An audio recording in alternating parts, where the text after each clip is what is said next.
Yo, what's going on? This Coach Curb. Welcome back to the offseason. We was at the NFC West. Now let's go to the AFC East. New England. Hey, what can you say? 14-3 Super Bowl appearance.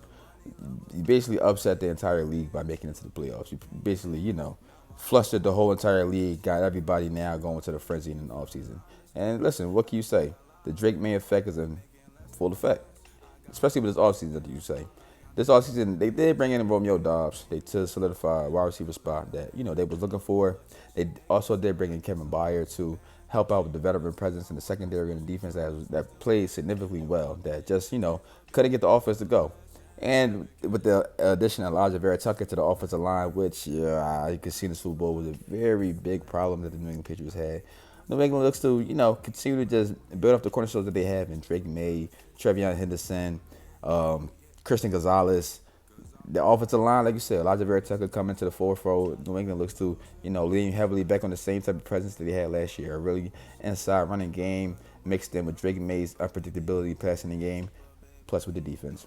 I think New England has to use its draft picks to get some real playmakers. I think they will target the offensive side of the ball, whether it's a tight end or extra receiver, to help Drake May, flourish into his third year, to not just, hey, you don't want to make it like a fluke. You feel me? Because you got a team like the Buffalo Bills.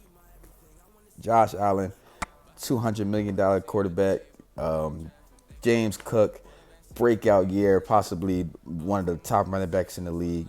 Listen, the first move they did with this offseason, man, as you can see, they would love to rely on Josh Allen and James Cook all the time and the tight ends, but they brought in as you could say, possibly a number one wide receiver in DJ Moore, coming from Chicago. He had a great year with the Chicago Bears. He was able to, help Caleb Williams blossom into a real premier quarterback. Now he's going from dealing with a young quarterback who had the benefits of having a veteran receiver. Now he's going to a veteran quarterback, not even say veteran, a more in his prime quarterback. So I think the Buffalo Bills, they had the pieces, I think with Jim Leonard as a new defensive coordinator, they let go of Teron Johnson, who I think Teron Johnson was a great nickel cornerback for the Bills for several years. They did go into the free agency and bring in D. Alford, Chauncey Gardner-Johnson, and I think Geno Stone from the Cincinnati Bengals to help, bolster up their young secondary. I think that, Josh Allen, listen, the AFC the playoffs is a guarantee with Buffalo and Josh Allen. And, with this defense and the team that they have. But what is it going to take for them to get into the AFC, to the Super Bowl? Forget the AFC Championship game. It has to be the Super Bowl. So they believe that DJ Moore is a piece that they could have on this team to help him, Khalil Shakir, and James Cook be the possible combination that Josh Allen needs to get to the Super Bowl. Personally, I think that they should go into the draft and possibly draft some younger, not younger legs, but just fresher legs, just to add to the weapons I think the offensive needs. I think throughout the season, the Buffalo Bills tend to just run out of firepower. I think the defense will continue to do what the defense does. The defense of the Buffalo Bills always tends to be well coached.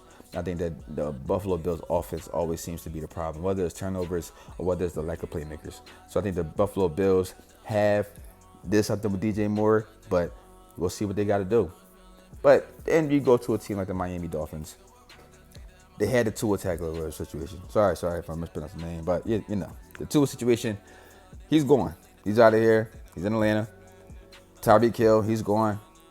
What's next for the Miami? So Miami chose Malik Willis.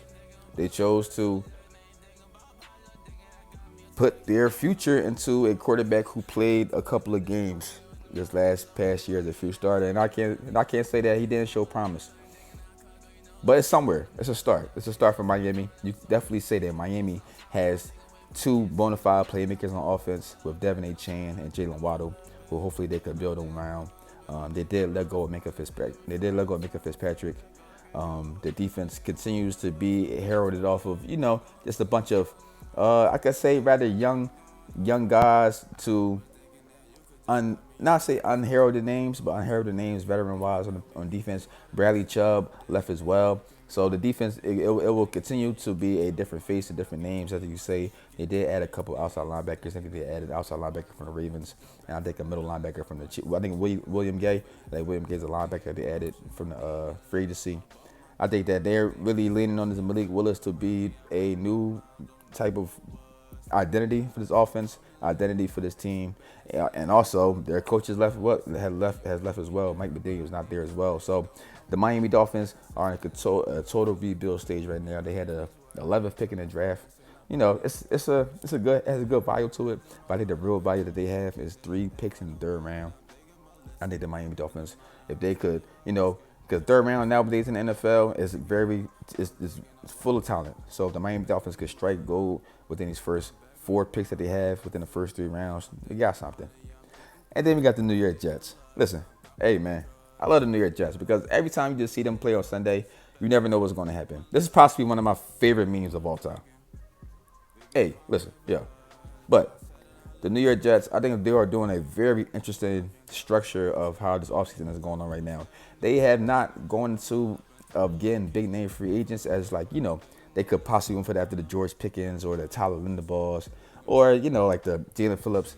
But no, they went on veteran a veteran route. They went a veteran route. That's all I can say. A veteran schematic route. A better article that I seen, it was just toughness and leadership. I think the players that they signed with DeMario Davis, Minkah Fitzpatrick, they brought in Deshaun Wright, who had a breakout year from Chicago Bears. They brought in Geno Smith as well as to be a quarterback. They did franchise tag Brees Hall. The New York Jets, they had not gonna say horrible season past year, but a season that was just filled with unidentified type of game. But it was the run and shoot style with Justin Fields, or it was the defense of the Sauce Gardner, Quinton Williams, but they eventually got traded. But so that's to say that here, I think this year they're trying to build something. They're trying to build something. They're starting somewhere. They do have 2 first round picks. They have the 2nd and the 16th pick, if I'm not mistaken. So I think with those 2 picks, no, and they have a total of 5 first round picks within the next 2 years. So I think they have 2 this year and 3 next year. So I think the Jets, if they could build and strike gold with the picks that they have in the first round, they could possibly build an identity. And they use the veterans that they have to, build a structure, build some sort of foundation for what they can have in the future. I think the Aaron Glenn, he's a former Bill Parcells guy, so I now think Aaron Glenn will try to mold his own team in a New York way. But that's my thoughts. Let me know what you got. 1-1. We out.